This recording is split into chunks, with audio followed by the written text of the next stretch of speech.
is Amy Shawley, and I'm back again to show you another texture idea inspired by my book, Acrylic Texture Techniques, Rock, Metal, and Wood. Today I'm going into my rock chapter, and I'm going to put a spin on my oxidation project. This project involves using one of my favorite materials made by Golden Artist Colors called acrylic ground for pastels. As the name implies, it's really great for pastels and other dry media. It also picks up really subtle stains and washes of color. So what I've done here is I've mixed my acrylic ground for pastels with a color and made a positive texture as step number one. And when that's dry, I mix the acrylic ground for pastels with another color and fill in the negative space with that material, creating another texture on top, but also filling these lines in and getting a really fun effect with that. So I'm going to adapt my positive and negative space idea and the idea of mixing my acrylic ground for pastels with two different colors. But I'm going to veer away from the look of this being a rock, and I'm going to use a stencil instead. So here I have this really great stencil. It's a 9 by 12 inch stencil, and it's made by StencilGirl. And I also have a cutout. It's a paper cutout. No complicated materials here. This is just cardstock. And what I've done is I've printed an image of one of my bird illustrations onto cardstock and then cut it out. So what I'm going to do to create my positive shapes, my positive texture space here, is to lay down the stencil, and I'm going to be running my acrylic ground for pastels through this stencil, but to create a little bit more surface interest, I'm also going to mask over part of the stencil with my bird cutout. I've laid out some palette paper as my mixing surface, and I'm going to want to scoop out enough acrylic ground for pastels to cover a 6 by 6 inch panel surface. Now if you're working on a larger surface, your amounts are going to have to be adjusted, but for my surface I need about 1 to 2 ounces depending on how thick I want my texture to be. Now instead of using the brown that I used in my book, I'm going to switch this color recipe to using raw sienna. I'm absolutely in love with this color, and I want to see what it looks like on my surface. So about 10 drops of raw sienna to 1 to 2 ounces of acrylic ground for pastels.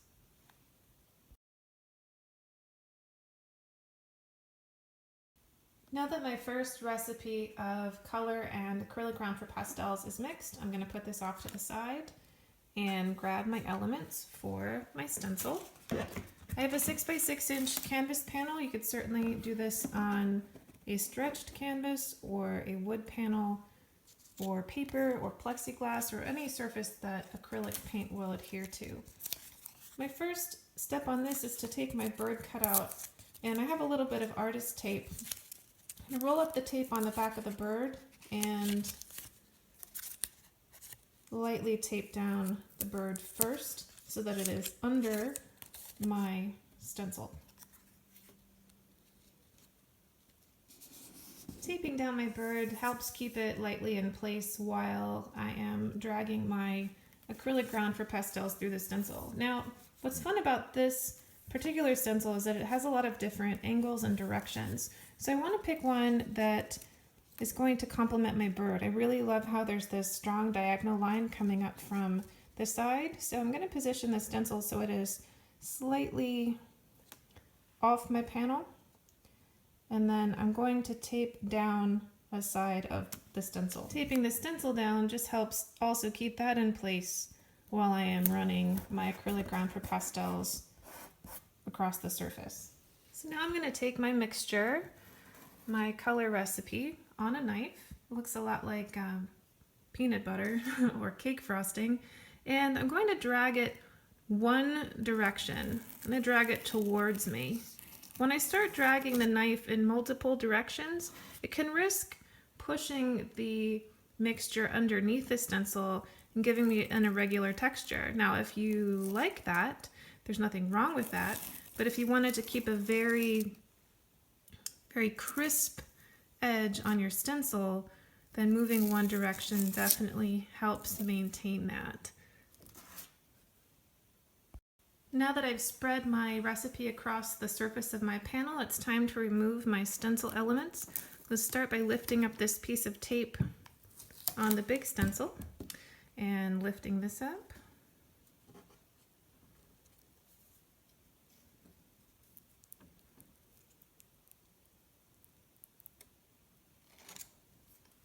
And follow by lifting up my bird to reveal the outline of a bird. My first layer of texture is just about done. There's one more thing I want to do to it. You can see that I have some really clean edges here, and I did veer away from more of a rock texture as I had in my book. You can see in the book project I have the painting knife as the sculpting tool here, not a stencil, but I am someone who loves rough edges, so I'm going to take my painting knife and very lightly graze over some of my edges of the stencil to obliterate them.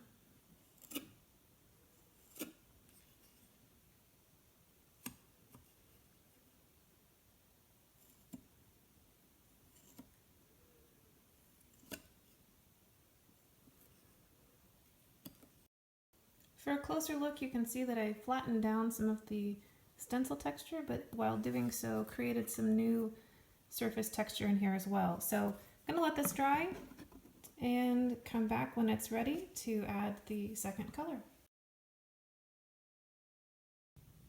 My first layer of texture is dry, and those of you wondering how long it took to dry, it's about 90 degrees here in Virginia today, and I just popped this outside in the sun for about 20 minutes and now it's ready to go.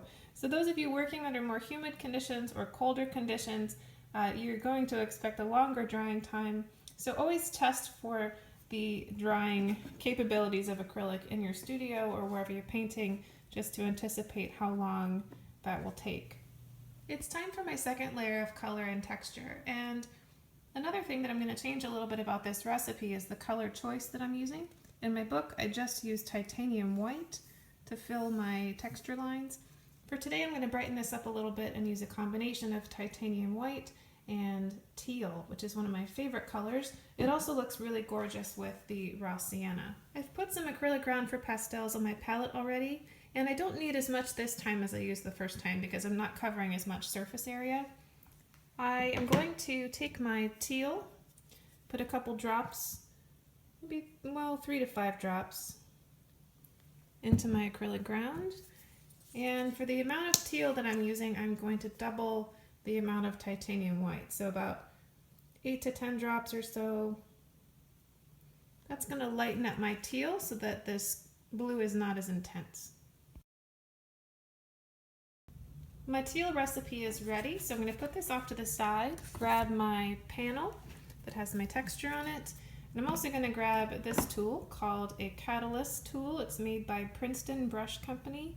These come in different shapes, different sizes, and the ones that have a brush handle, they will disconnect from the handle, and so oftentimes I like to have a shorter tool to really work the surface with. This gives me closer contact with just kind of squeegeeing my blue recipe into the texture valleys. Okay, so I've picked up some blue on my catalyst tool and I'm going to start scraping this into my raw sienna layer, putting a lot of pressure on the surface to really push the teal into the valleys between my stencil.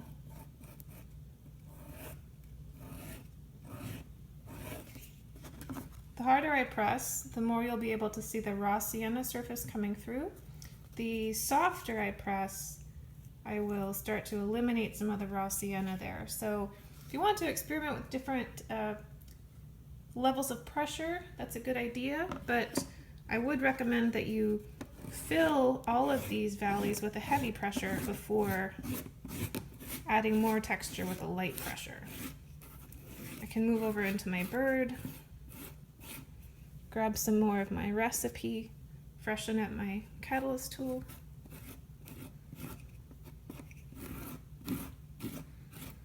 and keep going.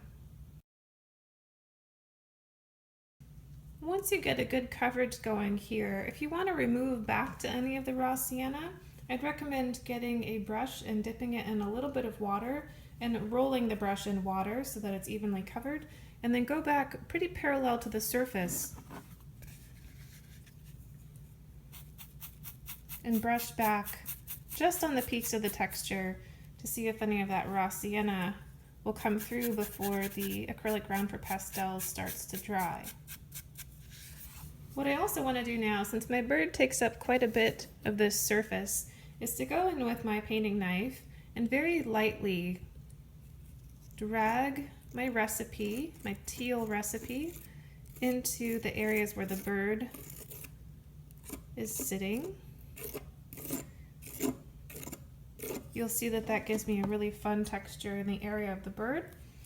And then these overages here with the section over the stencil, I can take my rubber tool and work back around those. So part of this involves being really loose, and then you can really tighten up your texture lines if you want to, depending on the look that you're going for.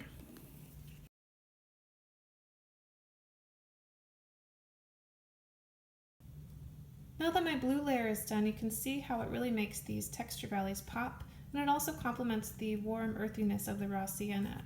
So you could just leave this texture by itself, turn it into something that's a little bit more abstract. You can also paint on top of this. So I've included a bonus project for this surface, and we have to let this dry, and I'm going to add another couple layers.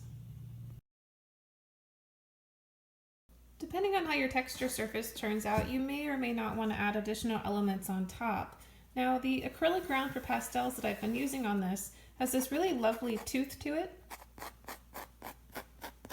that makes it really nice for picking up dry media, as the name implies, acrylic ground for pastels. It's also really great for picking up light stains of color. If you put a little bit of water on the surface first and drag color through, it's going to give you some lovely water media effects. So I'm going to do a few more things to this surface to embellish it a little bit more. What I have here is some golden fluid acrylic in raw umber, and I'm going to use it to create light stains of color throughout some of the areas of this board. Now you'll notice that I've been using fluid acrylics for the other color choices today, and that's because they measure out in drops, which makes it really easy for any projects where you're using recipes. So I'm putting a little bit on my palette. I'm going to put some water in here. This is going to thin it down a little bit and get it to improve its flow across my surface. And then I'm going to dampen the surface of my texture with a little bit of clean water and drag that raw umber right through it. So the raw umber is going to stain the surface, in part because of the really nice tooth that this acrylic ground for pastels has.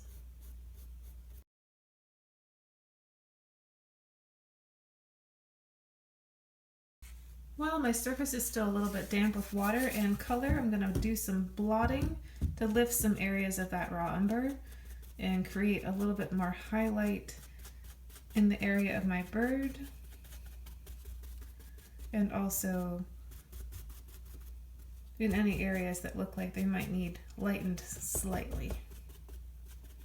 But I do want to keep some of these areas darker to establish a mood, especially around the bottom part of the image. It's going to give it a little bit more weight, and then up along the sides it gives the entire image a little bit of a vignette look. If you are someone who uses Instagram, you'll be familiar with the vignette editing filter, which is where you can darken up all of the edges around your image. So that's what this raw umber can achieve, just to give some more framing to the center of the image and enhance any highlight that you have in the middle. The acrylic surface that I'm working on, this acrylic ground for pastels, is really wonderful for dry media. So after my stain of raw umber dries, I'm coming back in and adding some more detail into my bird. Now you could certainly leave this bird looking a little bit more abstract, but I am someone who really loves detail, and I'm going to come in here with some pencil and reclaim a little bit of the detail, especially in the bird's face, to give him a little bit more character so that he's peeking out of the texture a little bit.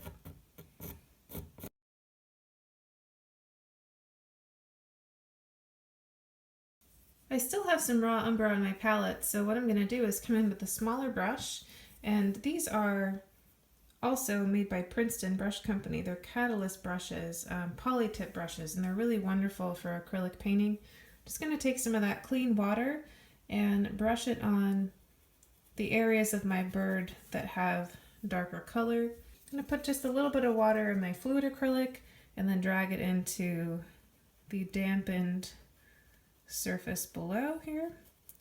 And you can see how the raw umber really does flow nicely through the water onto that acrylic ground for pastels.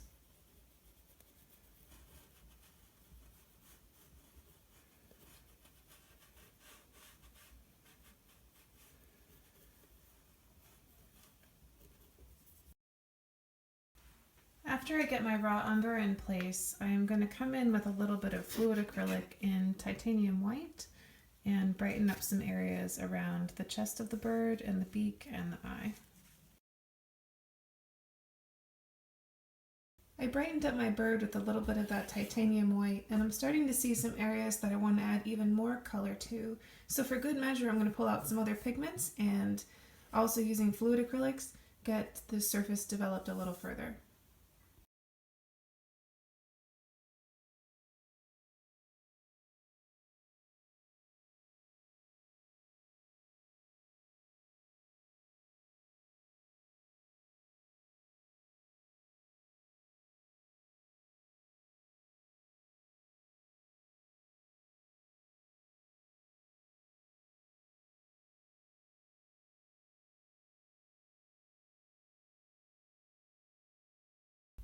In my last round of color, I added a little bit more white to the chest of the bird, in part because the color I put on top of the white is a transparent color. It's called quinacridone nickel azo gold. So wherever I put this, it will act as a glaze on top of what's underneath. So by adding a little bit of white underneath there, it's going to brighten up the look of the nickel azo gold. So I also added a little bit of that in the background just to give some harmony with my bird, and that is it. Thanks so much for watching, and I hope you'll join me again.